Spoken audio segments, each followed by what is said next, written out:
March 12th 2015 ಪ್ರತಿ ವರ್ಷ March 12ನ world Agnihotra day ಅಂತ ಸೆಲೆಬ್ರೇಟ್ ಮಾಡ್ತಾರೆ. ಏನಪ್ಪ ಇದು ಅಗ್ನಿಹೋತ್ರ? ಸೊ ಎಲ್ಲರೂ ಕೇಳಿರ್ತೀವಿ, ನಾವು ಯಾವುದಾದ್ರೂ ಮನೆ ಓಪನಿಂಗ್ ಆಗೋ ಸಂದರ್ಭದಲ್ಲಿ ಅಥವಾ ಶುಭ ಸಂದರ್ಭಗಳಲ್ಲಿ ಪುರೋಹಿತರು ಅಗ್ನಿಹೋತ್ರ ಮಾಡ್ತಾರೆ. ಸೊ ಅಗ್ನಿದೇವನಿಗೆ ಯಜ್ಞವನ್ನು ಮಾಡಿಕೊಂಡು ಅಗ್ನಿದೇವರಲ್ಲಿ ಬೇಡಿಕೊಂಡು ಮಾಡ್ತಾರೆ. ಇದರಿಂದ ಅಗಾಧವಾದ ಲಾಭಗಳಿದೆ. ನಮಗೆಲ್ಲ ಗೊತ್ತಿರ್ಬೋದು, ಭೋಪಾಲ್ ದುರಂತ ಆಯಿತು 1980ರಲ್ಲಿ. ಆ ಟೈಮಲ್ಲಿ ಒಂದು ಮೀಥೇನನ್ನು ಅನಿಲ್ ಗ್ಯಾಸ್ ಲೀಕೇಜ್ ಆಗುತ್ತೆ, ಫ್ಯಾಕ್ಟ್ರಿಯಿಂದ ಲೀಕೇಜ್ ಆಗಿ ಸುಮಾರು ಜನ, ಲಕ್ಷಾಂತರ ಜನ ಮನೆಯಲ್ಲಿ ಮಲಗಿದ ಪರಿಸ್ಥಿತಿಯಲ್ಲೇ ತಮ್ಮ ಉಸಿರನ್ನು ಚೆಲ್ತಾರೆ. ಸೊ ಬಟ್ ಅಲ್ಲಿ ನೇರಬಾಯಿ ಅದರ ಹತ್ತಿರದಲ್ಲಿ ಒಂದು ಕುಟುಂಬ ವಾಸಿಸ್ತಾ ಇರ್ತೈತೆ. ಆ ಕುಟುಂಬದಲ್ಲಿರೋ ಗಂಡ ಹೆಂಡತಿ ಮಕ್ಕಳಿಗೆ ಮಾತ್ರ ಏನೂ ಆಗಿರಲಿಲ್ಲ. ಯಾಕಪ್ಪ ಅಂದರೆ ಅವ್ರು ಪ್ರತಿನಿತ್ಯ ಅಗ್ನಿಹೋತ್ರ ಹೋಮನ ಮಾಡ್ತಾಯಿದ್ರು. ಸೊ ಈ ಅಗ್ನಿಹೋತ್ರ ಹೋಮ ಮಾಡೋದ್ರಿಂದ ಏನಾಗುತ್ತೆ, ನಮ್ಮ ಸುತ್ತಲೂ ವಾತಾವರಣದಲ್ಲಿ ಬ್ಯಾಕ್ಟೀರಿಯಾ, ವೈರಸ್ ಇರ್ತದೆ, ನಮಗೆ ರೋಗಗಳನ್ನು ಹರಡುವಂಥದ್ದು ಅಥವಾ ಎನಿ ನೆಗೆಟಿವ್ ಎನರ್ಜಿ ಇರ್ತದಲ್ಲ, ಆ ಅಗ್ನಿಗೆ ನಾವು ಹೋಮಕೊಂಡಕ್ಕೆ ಬೇಕಾದ ಶುದ್ಧ ಹಸುವಿನ ತುಪ್ಪ ಮತ್ತು ಹಸುವಿನ ದೇಸಿ ಹಸುವಿನ ಏನು ಕೌಡಂಗ್ ಅಂತ ಹೇಳ್ತಾರೆ, ಕುಳ್ಳು, ಅದರಲ್ಲಿ ಉರಿಸೋದ್ರಿಂದ ಏನಾಗುತ್ತೆ, ಅದು ತಾಮ್ರದ ಜೊತೆಗೆ ಮಿಕ್ಸ್ ಆಗಿ ನಮ್ಮ ಸುತ್ತಲಿನ ನೆಗೆಟಿವ್ ಎನರ್ಜಿ ಹಾಗೂ ಬ್ಯಾಕ್ಟೀರಿಯಾ ವೈರಸ್ನ ಕಿಲ್ ಮಾಡುತ್ತೆ. ಸೊ ಭೋಪಾಲ್ದಲ್ಲೂ ಅದೇ ಆಗಿದ್ದು. ಆ ದಂಪತಿಗಳಿಗೆ ಏನಾಗಿರಲಿಲ್ಲ. ಇದ್ರ ಬಗ್ಗೆ ಒಂದು ಸ್ಮಾಲ್ ವಿಡಿಯೋ ಮಾಡಿದ್ದೀನಿ, ಆ ವಿಡಿಯೋನ ನೋಡ್ಕೊಂಡು ಬರೋಣ. And if you like this video, please subscribe, share and support. Share to the maximum people. It will motivate me a little ಅಂತ ಹೇಳ್ತಾ ಈ ಸ್ಮಾಲ್ ವಿಡಿಯೋನ ನೋಡ್ಕೊಂಡು ಬರೋಣ. ದೇವರು ಎಲ್ರಿಗೂ ಒಳ್ಳೇದು ಮಾಡಲಿ. Wish you all a great day. Thank you.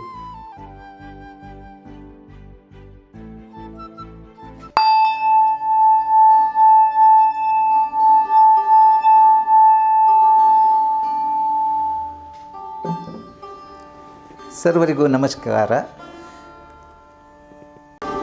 ಇವತ್ತು ನಾನು ಮಾತನಾಡುವಂತಹ ವಿಶೇಷವಾದ ವಿಷಯ ಅಗ್ನಿ ಸಂಬಂಧಪಟ್ಟಿದ್ದು. ಅದು ಅಗ್ನಿಹೋತ್ರ ಅಂತ. ಬಹಳಷ್ಟು ಅಗ್ನಿಹೋತ್ರದ ಬಗ್ಗೆ ಕೇಳಿರಬಹುದು, ಆದರೆ ನಾನು ಸ್ವಲ್ಪ ವಿಭಿನ್ನವಾಗಿ ಈ ಕಾರ್ಯಕ್ರಮವನ್ನು ಪ್ರಾಯೋಗಿಕವಾಗಿ ತೋರಿಸ್ಕೊಡ್ತೇನೆ. ಸಾಮಾನ್ಯವಾಗಿ ಎಲ್ಲ ಮಾತನಾಡ್ತಾರೆ, ಆದರೆ ಪ್ರಯೋಗದ ಮೂಲಕ ತೋರಿಸೋದು ಬಹಳ ಕಡಿಮೆ. ಇವತ್ತಿನ ದಿವಸ ಪ್ರಯೋಗದ ಮೂಲಕ ಈ ಅಗ್ನಿಹೋತ್ರವನ್ನು ನಿಮಗೆಲ್ಲ ಹೇಳ್ತಾ ಹೋಗ್ತೇನೆ. ಈ ಅಗ್ನಿಹೋತ್ರ ಅಂದರೆ ಅದೊಂದು ಹೋಮ, ಯಾಗ, ಯಜ್ಞ, ಹೋಮಾದಿಗಳ ಪೈಕಿ ಈ ಅಗ್ನಿಹೋತ್ರ ಅನ್ನೋದು ಕೂಡ ಋಗ್ವೇದದಲ್ಲಿ ಬರುತ್ತೆ. ಅದು ಅಪಸ್ತಂಭ ಪರಿಭಾಷ ಸೂತ್ರ ಅಂತ. ಅದರಲ್ಲಿ 7 ತರಹದ ವಿಶಿಷ್ಟವಾದ ಹೋಮ ಇರ್ತಾರೆ. ಅದರಲ್ಲಿ ಒಂದು ನಮ್ಮ ಈ ಅಗ್ನಿಹೋತ್ರ.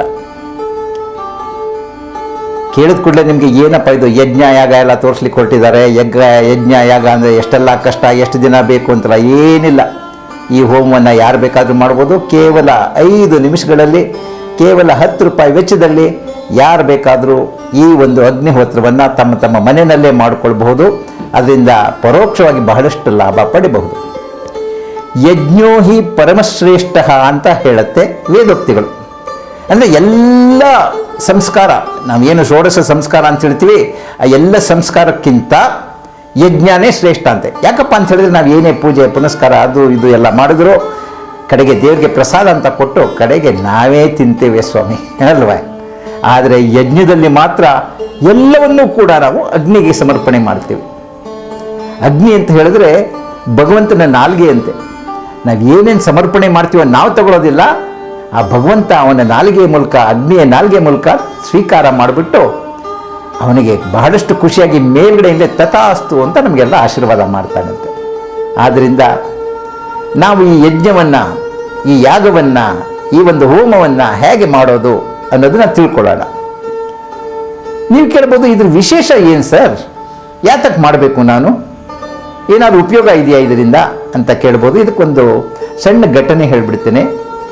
ಡಿಸೆಂಬರ್ 3, 1984 ನೆನಪು ಮಾಡ್ಕೊಳ್ಳೋಣ. ಅವತ್ತಿನ ದಿವಸ ಭೂಪಾಲ್ನಲ್ಲಿ ಒಂದು ದೊಡ್ಡ ಅಗ್ನಿ ದುರಂತ ಆಯಿತು. ವಿಷಕಾರಕ ಅನಿಲ ಅದು ಹೊರಗಡೆ ಬಂದು ಸುಮಾರು ಲಕ್ಷಾಂತರ ಜನನ ಸಾಯಿಸ್ಬಿಡ್ತು. ಸುಮಾರು 3 ಲಕ್ಷಕ್ಕೂ ಹೆಚ್ಚು ಜನ ಅದರ ತೊಂದರೆಗೆ ಈಡಾದರು. ಅದರಲ್ಲಿ ಸತ್ತವರ ಸಂಖ್ಯೆ ಅಂತೂ ಸುಮಾರು 25,000 ಜನ ಇವತ್ತಿನ ತನಕ ನಮಗೆ ಸಿಕ್ಕಿರೋ ದಾಖಲೆ ಪ್ರಕಾರ. ಆದರೆ ಆ ಒಂದು ಯೂನಿಯನ್ ಕಾರ್ಬೈಡ್ ಅನ್ನೋ ಫ್ಯಾಕ್ಟ್ರಿ ಇದೆಯಲ್ಲ, ಅಲ್ಲಾಗಿದ್ದು. ಅದರ ಸಮೀಪದಲ್ಲಿ 2 ಕುಟುಂಬ ವಾಸಿಸ್ತಾ ಇದ್ವು. ಒಂದು ಸೋಹನ್ ಲಾಲ್ ಕುಶ್ವಾ ಅಂತ, ಇನ್ನೊಬ್ಬರು ML ರಾಥೋರೆ ಅಂತ. ಅವರಿಬ್ಬರ ಮನೆಯಲ್ಲಿ ಕುಟುಂಬದ ಯಾವ ಸದಸ್ಯರಿಗೂ ಏನೂ ತೊಂದರೆ ಆಗಲಿಲ್ಲ. ಇದು ವಿಶೇಷ. ಇದನ್ನ ವಿಜ್ಞಾನಿಗಳೆಲ್ಲ ಆಶ್ಚರ್ಯ ಪಟ್ಕೊಂಡು ಸಂಶೋಧನೆ ಮಾಡ್ಲಿಕ್ಕೆ ಶುರು ಮಾಡಿದ್ರು. ಕಡೆಗೆ ಅವ್ರಿಗೆ ತಿಳಿದು ಬಂದ ಸಂಗತಿ ಏನಪ್ಪಾ ಅಂತ ಹೇಳಿದ್ರೆ, ಆ 2 ಮನೆಯಲ್ಲೂ ಕೂಡ ತುಂಬ ವರ್ಷಗಳಿಂದ ಅವರ ಹಿರೀಕರ ಕಾಲದಿಂದಲೂ ಕೂಡ ಅಗ್ನಿಹೋತ್ರನ ಆಚರಣೆ ಮಾಡ್ತಾ ಇದ್ರಂತೆ ಪ್ರತಿದಿನ. ಆದ ಕಾರಣ ಅವ್ರಿಗೆ ಯಾವ ತರಹದ ತೊಂದರೆಯೂ ಆಗಲಿಲ್ಲ ಅನ್ನೋ ಒಂದು ಸತ್ಯ ಸಂಗತಿ ಅವ್ರಿಗೆ ಬೆಳಕಿಗೆ ಬಂತು. ಇದಕ್ಕಿಂತ ಹೆಚ್ಚಿಗೆ ನಾನು ಏನು ಹೇಳಿ, ಒಂದು, ನೀವು ಈ ಅಗ್ನಿಹೋತ್ರವನ್ನು ಯಾರು ಬೇಕಾದರೂ ಮಾಡಬಹುದು, ಎಲ್ಲಿ ಬೇಕಾದರೂ ಮಾಡಬಹುದು, ಲಿಂಗ ಭೇದವಿಲ್ಲ, ವಯಸ್ಸಿನ ಭೇದವಿಲ್ಲ, ಯಾರು ಬೇಕಾದರೂ ಮಾಡಬಹುದು, ಮನೆಯಲ್ಲೇ ಮಾಡಬಹುದು. ಹೌದು, ಇದರಿಂದ ಉಪಯೋಗ ಏನಪ್ಪ ಅಂತ ಹೇಳಿದ್ರೆ, ಒಂದು ಮುಖ್ಯವಾಗಿ ನಮ್ಮ ಪಂಚಭೂತಗಳು ಏನಿದೆ ಅದೆಲ್ಲ ಕಡೆನೂ ಇದೆ.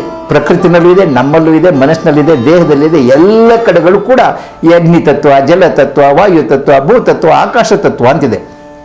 ಅದೆಲ್ಲ ಸಮತೋಲನದಲ್ಲಿದ್ದಾಗ ಎಲ್ಲವೂ ಚೆನ್ನಾಗಾಗತ್ತಂತೆ. ಹಾಗೆ ಎಲ್ಲವನ್ನು ಸರಿಪಡಿಸಿ ಎಲ್ರಿಗೂ ಒಳ್ಳೆಯದಾಗತ್ತೆ. ಈ ಅಗ್ನಿಹೋತ್ರಗ ಹೇಗೆ ಮಾಡೋದು ಅನ್ನೋದನ್ನ ಈಗ ನಿಮಗೆ ತಿಳಿಯಪಡಿಸ್ತೇನೆ. ಈಗ ಅಗ್ನಿಹೋತ್ರ ಹೇಗೆ ಮಾಡೋದು ಅಂತ ಹೇಳ್ತೀನಿ. ನಮಗೆ ಮುಖ್ಯವಾಗಿ ಬೇಕಾಗಿರುವಂಥದ್ದು ಒಂದು ಅಗ್ನಿಕುಂಡ, ಕಾಪರ್ನಲ್ಲಿ ಮಾಡಿದಿರುವಂಥ ಅಗ್ನಿಕುಂಡ. ಅದನ್ನು ಒಂದು ಸ್ಟ್ಯಾಂಡ್ ಮೇಲೆ ಈ ಥರ ಇಡಿ. ಅದಾದ ನಂತರ ನಮಗೆ ಬೆರಣಿ ಬೇಕು. ಅದು ಹಸುವಿನ ಸಗಣಿ ಬೆರಣಿ. ಅದಾದಮೇಲೆ ದೇಶಿ ಹಸುವಿನ ತುಪ್ಪ. ಅದಾದಮೇಲೆ ಕಂದು ಬಣ್ಣದ ಅಕ್ಕಿ ಕಾಳು. ಅದು ಪಾಲಿಶ್ ಆಗಿರಬಾರ್ದು, ತುಂಡಾಗಿರಬಾರ್ದು, ಉಂಡೆ ಆಗಿರಬೇಕು. ಇಷ್ಟಿದ್ರೆ ಸಾಕು, ನಾವು ಅಗ್ನಿಹೋತ್ರ ಮಾಡಬಹುದು. ಮೊದಲಿಗೆ ಎಲ್ಲ ಬೆರಣಿಗೂ ಕೂಡ ತುಪ್ಪ ಹಾಕೊಂಡ್ಬಿಡಿ, ತಾವು ಸವರ್ಕೊಂಬಿಡಿ. ಈ ಅಗ್ನಿನಲ್ಲಿ ಇಡಿ.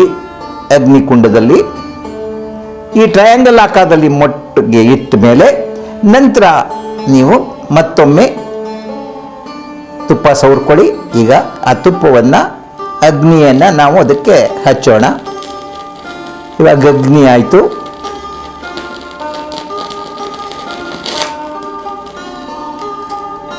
ಇದಕ್ಕೆ ದಯವಿಟ್ಟು ಕರ್ಪೂರ ಎಲ್ಲ ಹಾಕಬಾರ್ದು. ತುಂಬ ಜನ ಕರ್ಪೂರ ಎಲ್ಲ ಉಪಯೋಗಿಸ್ತಾರೆ. ಅದಾದಮೇಲೆ ನೀವು ಅದನ್ನು ಕೂತ್ಕೊಂಡ ಕಡೆನೇ ಮಾಡಬಹುದು. ಕೂತ್ಕೊಂಡ ಕಡೆನೇ ಬಹಳಷ್ಟು ಜನ ನೆಲದ ಮೇಲೆ ಕೂತ್ಕೋಬೇಕು, ಅದು ಇದು ಅಂತ ಹೇಳ್ತಾರೆ. ಖಂಡಿತ ಇಲ್ಲ, ಪಾಪ ವಯಸ್ಸಾದವ್ರಿಗೆ ನೆಲದ ಮೇಲೆ ಕೂತ್ಕೊಳ್ಳಿಕ್ಕಾಗಲ್ಲ. ಇವಾಗ ಅಗ್ನಿ ಮಾಡಿದ್ವಿ. ಇವಾಗ ನಾವು ಈ ತರಹ, ಇದು ಯಾವ ಒಂದು ಇದು ಕಾಣಿಸುತ್ತೆ ನಿಮಗೆ, ಹಸುವಿನ ರೂಪ ಕಾಣಿಸುತ್ತೆ. ಈ ಒಂದು ಚಿಹ್ನೆ ನೋಡಿ, ಗೋಮುಖ ಚಿಹ್ನೆ ಅಂತ ಹೇಳ್ತಾರೆ. ಇದು ಗೋಮುಖ ಮುದ್ರೆ. ಈ ಮುದ್ರೆನಲ್ಲಿ ತಾವು ಒಂದು ಮಂತ್ರ ಹೇಳ್ತಾ ಈ ಅಕ್ಕಿ ಕಾಳನ್ನ ಬೆಳಿಗ್ಗೆ ಸೂರ್ಯ ಉದಯದ ಸಮಯದಲ್ಲಿ ಅಂತ ಹೇಳಿದರೆ, ಸೂರ್ಯ ಯಾವಾಗ ಶುರು ಆಗತ್ತಲ್ಲ ಆವಾಗ ಬೆಳಿಗ್ಗೆ ಸುಮಾರು 6ರಿಂದ 7 ಒಳಗಡೆ ಇದನ್ನ ಸೂರ್ಯಾಯ ಸ್ವಾಹ, ಸೂರ್ಯಾಯ ಇದಂ ನಮಮ ಅಂತ ಹೇಳಿ ಹಾಕೋದು. ಅದಾದಮೇಲೆ ಇನ್ನೊಂದು ಮುಷ್ಟಿ ತೆಗೆದುಕೊಂಡು ಪ್ರಜಾಪತಯೇ ಸ್ವಾಹ, ಪ್ರಜಾಪತಯೇ ಇದಂ ಮಮಃ ಅಂತ ಹಾಕೋದು. ಇದು ಬೆಳಗಿನ ಕಾರ್ಯ ನಿಮಗೆ ಮುಗೀತು. ಸಂಜೆ ಸ್ವಲ್ಪ ಬದಲಾವಣೆ ಇದೆ.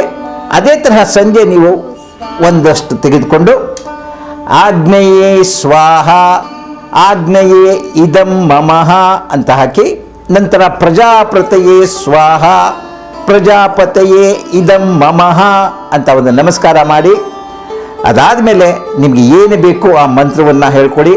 ಅದರಲ್ಲೂ ಕೂಡ ಸೂರ್ಯನ ಮಂತ್ರ, ಹಿರಣ್ಮಯೇನ ಪಾತ್ರೇಣ ಸತ್ಯಸ್ಯಾಪಿ ಹಿತಂ ಮುಖಂ ತತ್ವಂ ಪೂಷನ್ನ ಅಪಾರಣೋ ಸತ್ಯಧರ್ಮಾಯ ದೃಷ್ಟಯೇ ಓಂ ರವಯೇ ನಮಃ ಅಂತ ಹೇಳಿದಾಗ ಸೂರ್ಯನ ಆವಾಹನೆ ಮಾಡ್ತಾ ಇದ್ದೀವಿ. ಇದಾದ ನಂತರ ಇಲ್ಲಿಗೆ ನಮ್ಮ ಅಗ್ನಿಹೋತ್ರ ಮುಗಿಯುತ್ತೆ. ಆದರೆ ಇದರಿಂದ ಉಂಟಾಗುವಂತಹ ಏನು ಶಕ್ತಿ ಇದೆಯಲ್ಲ, ಆ ಶಕ್ತಿಯೆಲ್ಲ ನಮ್ಮ ವಾತಾವರಣವನ್ನು ಶುದ್ಧ ಮಾಡುತ್ತೆ, ನಮ್ಮ ಮನಸ್ಸಿನ ಮೇಲೆ ಸಕಾರಾತ್ಮಕ ಶಕ್ತಿ ಉಂಟು ಮಾಡುತ್ತೆ.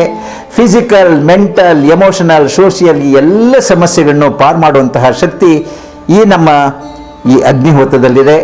ಆದ್ದರಿಂದ ಇಷ್ಟು ಸುಲಭವಾದ ಒಂದು ಹೋಮ ಪ್ರತಿಯೊಬ್ಬರು ಕೂಡ ಅವ್ರ ಮನೆಯಲ್ಲಿ ಮಾಡಿದ್ರೆ ಸಂಪೂರ್ಣ ಲೋಕ ಕಲ್ಯಾಣವಾಗುತ್ತೆ. ಇದು ಇತ್ತೀಚೆಗೆ ಸುಮಾರು 62 ದೇಶಗಳಲ್ಲಿ ಮಾಡ್ತಾ ಇದ್ದಾರೆ ಅಂತ ಹೇಳಿದ್ರೆ ನಾವುಗಳು ಯಾತಕ್ಕೆ ಮಾಡಬಾರ್ದು? ಇದರಿಂದ ಎಲ್ಲ ನಮ್ಮ ಸಮಸ್ತ ವಿಶ್ವಕ್ಕೇನೆ ಒಳ್ಳೆಯದಾಗತ್ತೆ. ಸರ್ವಂ ಪರಬ್ರಹ್ಮಾರ್ಪಣಮಸ್ತು. ಈ ಒಂದು ಅಗ್ನಿಹೋತ್ರ ನಾವು ಬರೀ ನಮ್ಮ ಭಾರತ ದೇಶದಲ್ಲ, ಎಸ್ಪೆಷಲಿ ನಮ್ಮ ಭೂಪಾಲ್ನ ದುರಂತ ನಡೆದ ನಂತರ 78 ದೇಶಗಳಲ್ಲಿ ಮಾಡ್ತಾ ಇದ್ದಾರೆ. ಅಲ್ಲಿ ಜನ ಎಷ್ಟು ಖುಷಿಯಾಗಿದ್ದಾರೆ ಅಂತ ಹೇಳಿದ್ರೆ, ಯಾರ್ಯಾರು ತಮ್ಮ ಹೊಲಗಳಲ್ಲಿ ಗದ್ದೆಗಳಲ್ಲಿ ಮಾಡಿದಿರೋ ಅಲ್ಲೆಲ್ಲ ದವಸ ಧಾನ್ಯಗಳು ಬಹಳವಾಗಿ ವಿಪರೀತವಾಗಿ ಅವ್ರಿಗೆ ಸಿಗ್ತಾ ಇದೆಯಂತೆ. ಅದೇ ಥರ ವಾತಾವರಣದಲ್ಲಿ ಶುದ್ಧತೆ ಆಗ್ತಾ ಇದೆಯಂತೆ, ಎಲ್ಲ ಥರದ ಆರೋಗ್ಯವು ಕೂಡ ಅವ್ರಿಗೆ ಲಭ್ಯವಾಗ್ತಾ ಇದೆಯಂತೆ. ಆದ್ದರಿಂದ ನಾವು ಕೂಡ ಭಾರತೀಯರಾಗಿ ನಮ್ಮ ಭಾರತ ಮೂಲದ ಈ ಒಂದು ಅಗ್ನಿಹೋತ್ರವನ್ನು ಯಾತಕ್ಕೆ ಮಾಡಬಾರ್ದು? ಸರ್ವಂ ಪರಬ್ರಹ್ಮ ಅರ್ಪಣಮಸ್ತು ಅಂತ ಸಮಸ್ತವನ್ನು ಲೋಕಕ್ಕೆ ಸಮರ್ಪಿಸೋಣ. ಧನ್ಯವಾದ. All right, thank you so much for watching this video. Hope ಇದು ಎಲ್ಲರಿಗೂ ಇಷ್ಟ ಆಯಿತು ಅನಿಸುತ್ತೆ. Just want say something. ಏನು ಗೊತ್ತಾ, ನಮ್ಮ ಜಗತ್ತು ಎಷ್ಟು ಅವನತಿ ಕಡೆ ಹೋಗ್ತಾ ಇದೆ ಅಂದರೆ, ಎಲ್ಲ ಕಡೆ ನಮ್ಮ ಭಾರತೀಯರ ಮೇಲೆ ಎಲ್ಲ ಕೆಟ್ಟದ್ದನ್ನೇ ತೋರಿಸಲಾಗ್ತಾ ಇದೆ.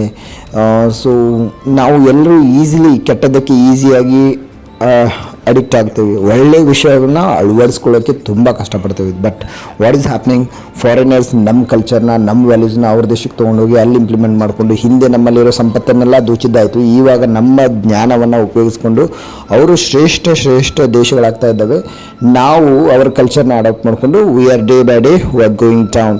ಸೊ ಇನ್ಸ್ಟೆಡ್ ಆಫ್ ದ್ಯಾಟ್ ನಮ್ಮ ಕಲ್ಚರ್ನ ರೆಸ್ಪೆಕ್ಟ್ ಮಾಡೋಣ, ಹಿರಿಯರನ್ನ ರೆಸ್ಪೆಕ್ಟ್ ಮಾಡೋಣ, ನಮ್ಮ ಯೋಗ ವೇದ ಶಾಸ್ತ್ರಗಳನ್ನು ಜೀವನದಲ್ಲಿ ಅಳವಡಿಸ್ಕೊಂಡ್ರೆ ಜೀವನ, ಪ್ರತಿಯೊಬ್ಬರ ಜೀವನ ಕೂಡ ಅದ್ಭುತವಾಗಿರುತ್ತೆ. ಸೊ ಇಷ್ಟು ಹೇಳ್ತಾ ನನ್ನ ಮಾತುಗಳನ್ನ ಮುಗಿಸ್ತೀನಿ.